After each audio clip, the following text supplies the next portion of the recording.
Yeah దేవీ సర్వభూతేషు బుద్ధిరూపేణ సంస్థిత నమస్తస్యై నమస్తస్యై నమస్తస్యై నమో నమః.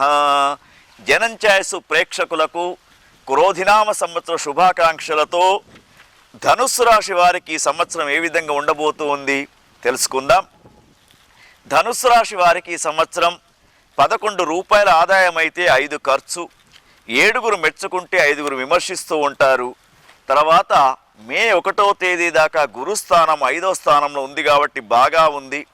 మే 1 నుంచి గురుబలం కొంత తగ్గుతూ ఉంటుంది కాబట్టి 6వ స్థానంలో గురువు ఉన్నప్పుడు కొంత ఉన్నదాంట్లో తృప్తి పడడం మంచిది.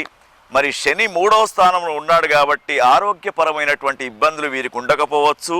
కానీ 4వ స్థానంలో రాహు, 10వ స్థానంలో కేతు ఉన్నాడు కాబట్టి కొంత సంతాన సంబంధమైనటువంటి సమస్యలు, శిరోవేదన, తర్వాత గర్భ సంబంధమైనటువంటి కొన్ని ఎఫెక్ట్స్ ఏర్పడుతూ ఉంటాయి.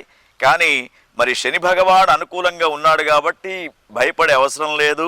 వ్యాపారస్తులకు, తర్వాత యువతీ యువకులకు పెళ్లిళ్ళు అయ్యే అవకాశం ఉంది.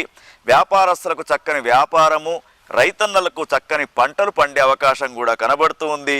అయితే ధనుస్సు రాశి జాతకులు ముఖ్యంగా వీరు మే 1వ తేదీ తర్వాత గురుగ్రహానికి అనుకూలమైనటువంటి పూజాది కార్యక్రమాలు, దత్తాత్రేయ స్వామి వారి యొక్క స్తోత్రాలు ప్రతిరోజు పారాయణం, గురుచరిత్ర పారాయణం చేయండి. వీరికి అనుకూలమైనటువంటి పరిస్థితులు ఏర్పడుతూ ఉంటాయి. ఓం తత్సత్.